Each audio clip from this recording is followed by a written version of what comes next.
Hey World Vision fans, it's your global original Nashtaters here. Welcome you back to another episode of World Visions. So today it's Monday, and you all know what that means. Monday news is upon us, and we're gonna see what's gonna be happening starting on this Wednesday upwards to next week, in which case we're gonna be getting the 1-year anniversary finally. On Saturday, we're gonna be getting, of course, the stream, which is gonna reveal all the stuff that's going on for next week and beyond, of course. And so I'm quite excited, and on top of that, I'm going to go over some perhaps information about the possible collaboration amongst the content creator community on Global. So without further ado, let's get this episode of news going.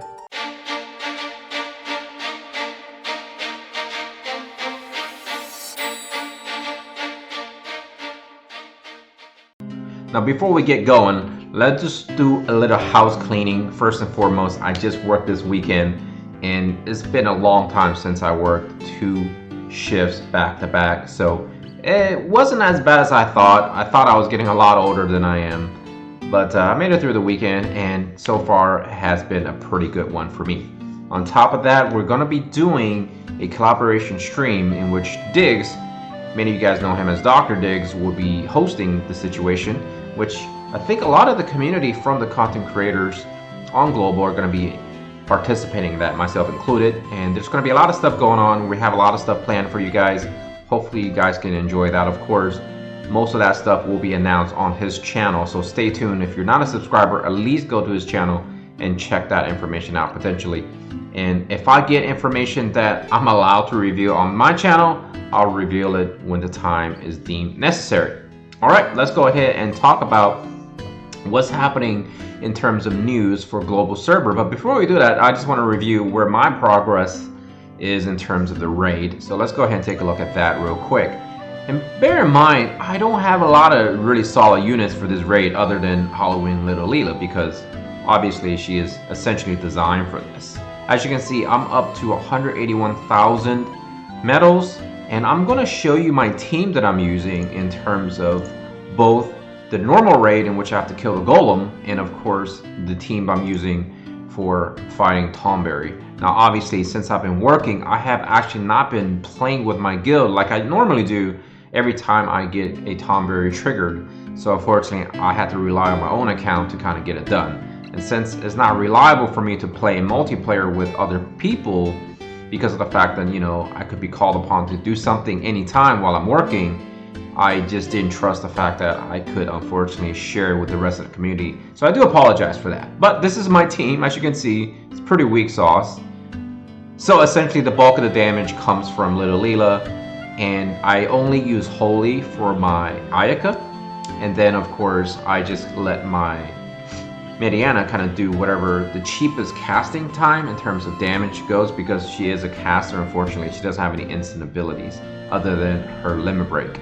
As you can see, my highlight is fairly weak, only at level 66, and I believe not all of his proficiency is there in terms of weapons and equipment. So unfortunately, I don't even have the bell to be equipped on him instead of on my Little Leela, which never triggers it, by the way.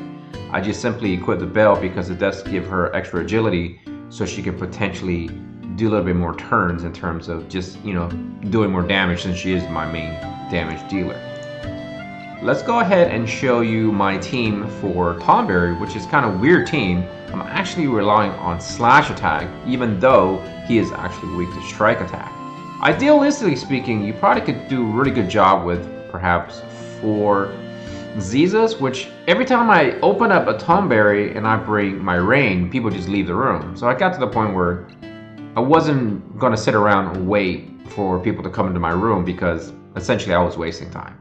So right now, I think the highest level I'm up to now is level 9 Tomberry. Hopefully I can trigger level 10 and maybe get a couple more in before the raid event is over. So that's basically where my progression is. Unfortunately, I cannot defeat level 99 Golem, which by the way is a new feature in which you no longer have to hit level 100 for Golem, you only have to hit level 99. Now, by me using my team of the Little Leela team that I showed you earlier, I unfortunately have to defeat the level 99 Golem using the first free entry, and then of course have to subsequently use an orb. And I think I'm doing pretty good considering the fact that I don't even have a team that can full clear it with using one orb, or else I'm probably in 300, 400, 500,000 range in terms of medals. But I'm okay with that because this raid, I'm not even particularly a fan of it because at this point I should have both the recipes finished in terms of the elf cloak and of course the Alexandrite ring. In the future I'll probably work on the defense bracer, but in this meantime I'm just gonna finish those off and I'm okay with those goals. Okay, let's finally actually get into the news now that all the house cleaning is out of the way.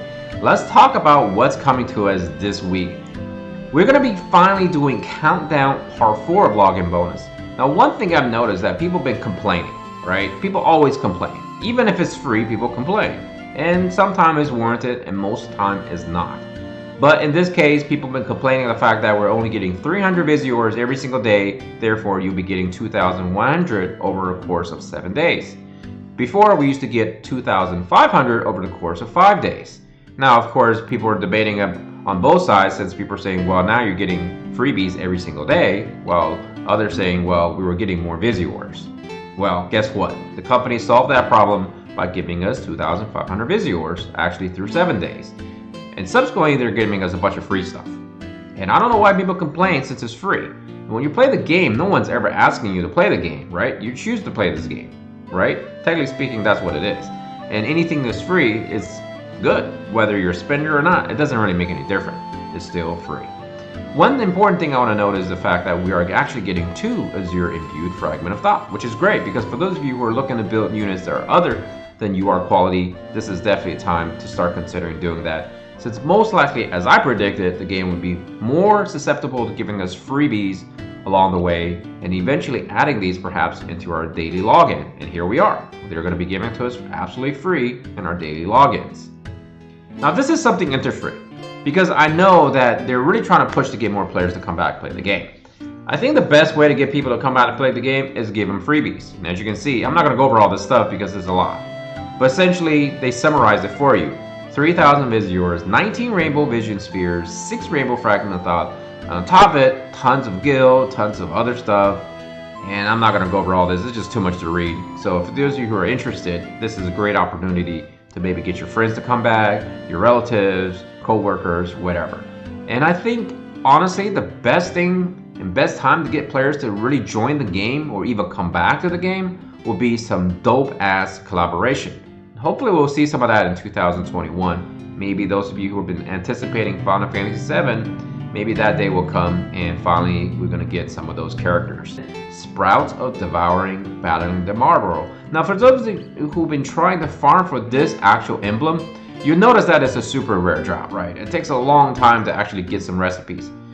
Well, we're going to be getting episode 2. Hopefully we'll maybe see a higher rate. I'm not exactly sure. But seemingly every single day we get to only do at least one of the smaller quests, which you'll get some stuff for free. And then of course, once you trigger that, you can activate the EX quest in which you can gain more materials to craft that specific emblem. Hopefully the rate is higher. Personally, I don't think it makes that much of a difference because I don't think this gear is all that great to begin with, because you don't necessarily need all that accuracy because there are much better equipment that we have access to in the game currently that will give you much higher accuracy.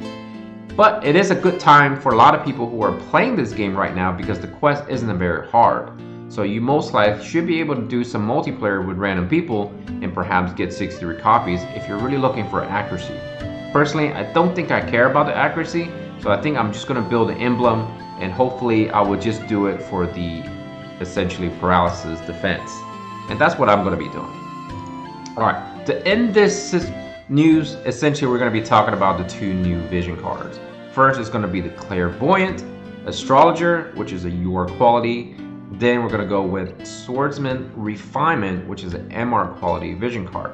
Both cards are going to be essentially, I think, okay. I think there's a lot of niche qualities to these 2 cards, so let's go ahead and talk about those. First and foremost, we're going to get a global boost in terms of this UR card now when it's coming to global. It's going to get attack up, physical, acquire AP up, all very good for many of the melee units in this game. Activation will be for spears, unit attack resistance up, and armor piercer. So all really good, obviously.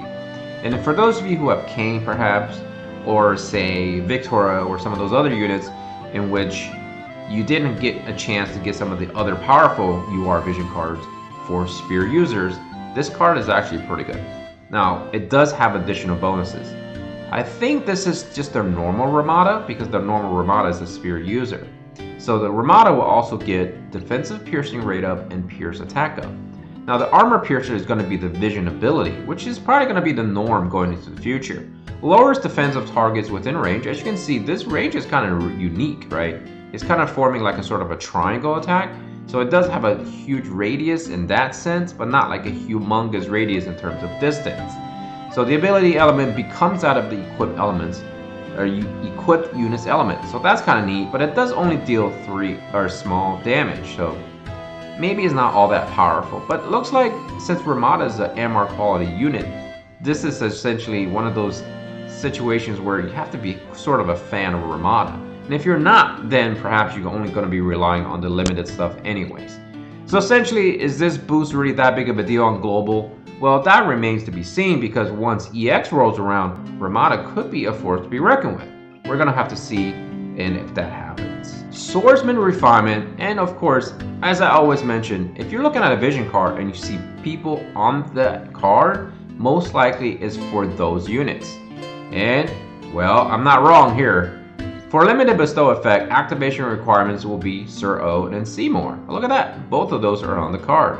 Now, the part ability will give you slash attack up, physical obviously because it's slash, and then bestowed effect will be magic attack resistance up. One thing I always did I mention always emphasize in this game is synergy.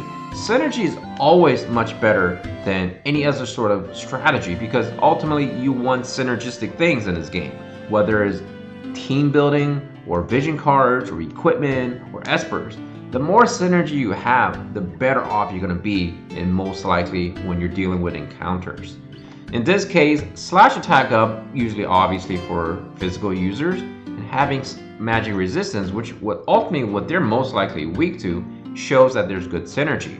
On top of it, attack up, defensive piercing up for these two units further enhances that synergistic quality. So, in my opinion, I think it's a pretty solid card, especially for free-to-player, since it is an MR, which is much easier to max than the UR counterparts. Now, obviously, this is kind of goes without saying now. Having bingo boards, and every time we're seeing some sort of UR unit or UR vision cards, we're given opportunity to get that opportunity cost in there, like we mentioned, to get the ability to finish off these cards. So, is this card worth it of getting? Personally, I think this is a really good card if you miss out on some of the older cards, which are good for spear users. If not, I don't really think this card is all that worth it because they're, in my opinion, much better piercing cards. Although, if you're lacking the bell, which you shouldn't since now Ziza is completely free to every player in this game, this isn't as perhaps powerful as if you're having the bell. However, with that said though, if your units don't have something that can increase AP in the accessory slot, this is going to be a great card for your entire team because it is a party ability. Okay, as always, I want to thank y'all for watching my video. I want to thank y'all for the support of this channel. And for those of you who have made it to the end, I'm going to reward you by doing my free 10x summons. Let's go ahead and jump right into it here. I got my skip animation off. Here we go. I've been pretty unlucky lately. I actually haven't gotten any UR or anything in probably a good solid week actually. So is this gonna change things? Nope, doesn't look like it. Yeah, it doesn't look like it's gonna change. Actually, I don't know. I mean, it may change. I'm hoping it changes. I'm really looking for that luck card. I still don't have that luck card on this main event. I still do not have the luck card on this main account. My fiance has. My free-to-play account has it. So, and the streak continues. Alright, that's all the time for this video. Until next time, take care of yourself and all your loved ones. Remember, time is your most valuable resource, so spend it wisely. This is Nashtaters, your global original, out of here. Take care.